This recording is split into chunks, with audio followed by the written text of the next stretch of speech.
میرے عزیزو، عام زندگی تو اپنی جگہ ہے، لیکن اگر آپ بات کریں روحانی زندگی کی تو روحانی زندگی روحانی ارادوں کے علاوہ آگے نہیں بڑھ سکتی۔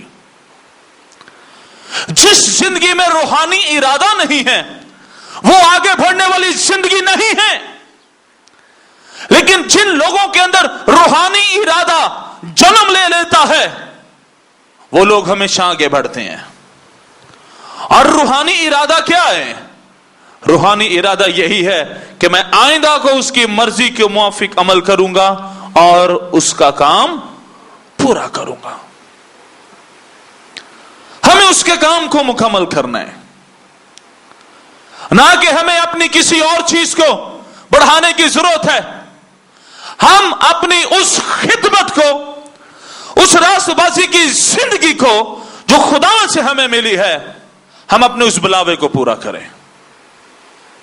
آج بہت سے لوگ روحانی ہو کر بھی اور کئی باتوں کے اندر الجھے ہوئے ہیں،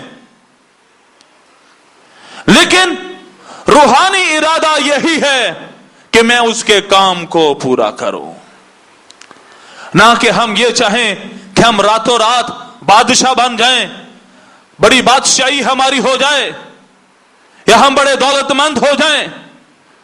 روحانیوں کا ارادہ یہی ہونا چاہیے کہ ہم اس کے کام کو پورا کریں۔ خداوند یسوع مسیح کی زندگی متاثر کرنے والی زندگی ہے۔ اس زمین پر بہت سی زندگیاں آئیں، بہت سی چلی گئیں، لیکن جس طرح خداوند یسوع مسیح کی زندگی نے اثر پیدا کیا ہے، ایسی کوئی شخصیت ابھی تک نہیں آئی جس نے یسوع کی طرح لوگوں کو متاثر کیا ہو۔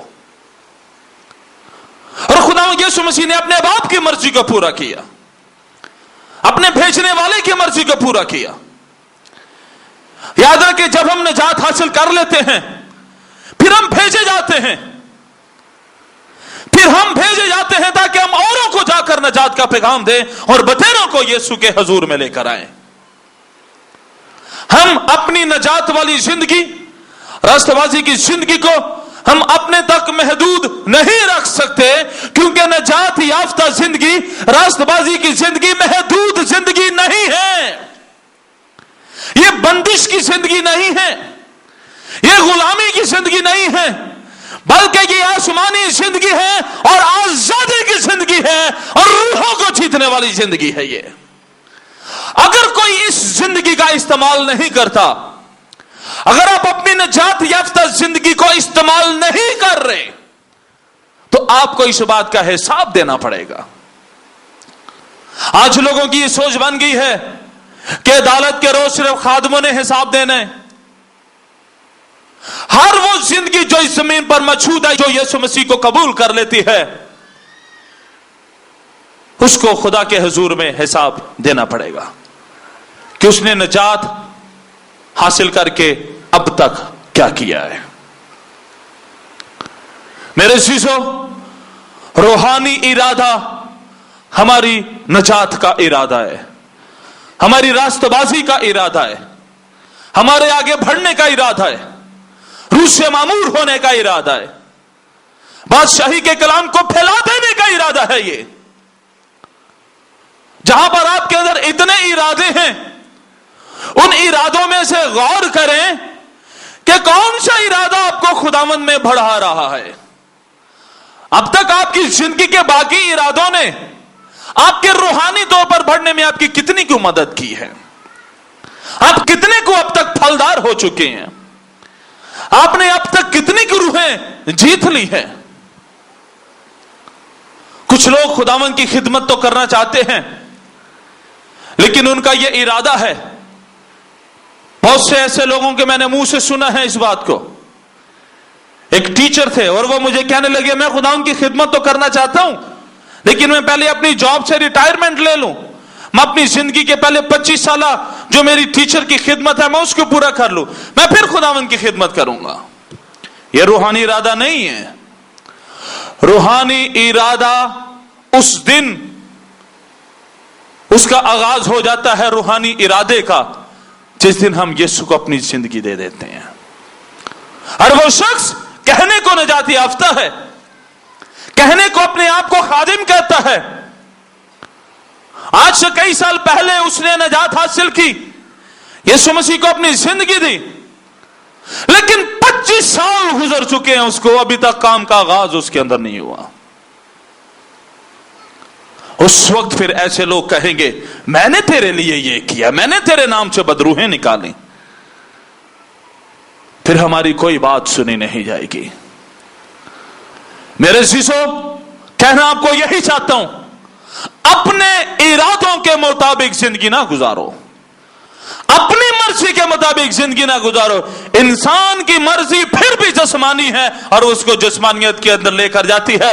روح کی زندگی گزارو تاکہ روح میں بھرتے جاؤ اور خدا کی روح ہماری روح کے ساتھ مل جائے۔ ہم روحانی زندگی کو مذاق نہ سمجھیں۔ آج بہت سے لوگوں نے روحانی زندگی کو مذاق سمجھا ہوا ہے، آج بہت سے لوگوں نے کلیسیائی زندگی کو مذاق سمجھا ہوا ہے، آج بہت سے خادموں نے اپنی زندگی پر پاسٹر کا ٹائٹل لے کر مذاق سمجھا ہوا ہے ان باتوں کو۔ آج بہت سے مبشر ہیں، انہوں نے خدا کے کام کو مذاق سمجھا ہوا ہے۔ خدا کا کام مذاق نہیں ہے، خدا کا کام کرنا کوئی کھیل نہیں ہے، بلکہ یہ موت کو زندگی میں بدلنے کی خدمت ہے۔ ہم اپنی زندگی کے اندر روحانی طور پر ہم زندہ ہو جائیں۔ جو روحانی طور پر زندہ نہیں ہے وہ کبھی بھی مردہ کو زندہ نہیں کر سکتا۔ یسوع مسیح کی زندگی روحانی زندگی ہے اور روحانی ارادہ اس کے اندر موجود ہے۔ جب آپ کے اندر خدا کی مرضی جنم لے لے تو نہ اپنی اور نہ کسی اور کی مرضی کے مطابق زندگی گزارو، صرف خدا کی مرضی کے مطابق زندگی گزارو۔ ہم انسانوں کی مرضی کے مطابق زندگی نہ گزاریں بلکہ اپنے بھیجنے والے کی مرضی کے مطابق زندگی گزاریں۔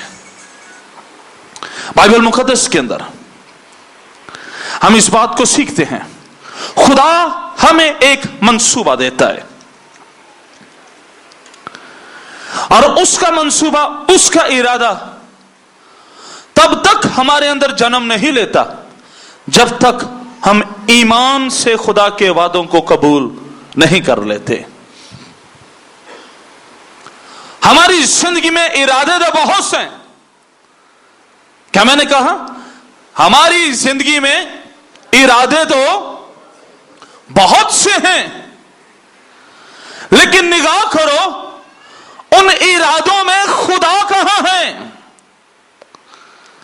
اگر آپ کے ارادوں میں خدا موجود نہیں ہے تو وہ ارادہ کبھی کامیاب نہیں ہوگا، آپ اپنے اس ارادہ میں کبھی کامیاب نہیں ہوں گے۔ اگر آپ کے ارادوں میں خدا موجود نہیں ہے، خدا ان ارادوں میں موجود ہوتا ہے جو ارادے خدا کی طرف سے ملتے ہیں۔ اور یاد رکھیں، خداوند کی طرف سے ملا ہوا ارادہ، منصوبہ ہمیشہ روح القدس کی تحریک میں ملتا ہے، اس کے بغیر کبھی نہیں ملتا۔ اگر آپ یہ کہیں کہ مجھے خدا کی طرف سے ایک منصوبہ ملا ہے اور آپ اس منصوبہ میں کامیاب بھی نہیں ہو رہے،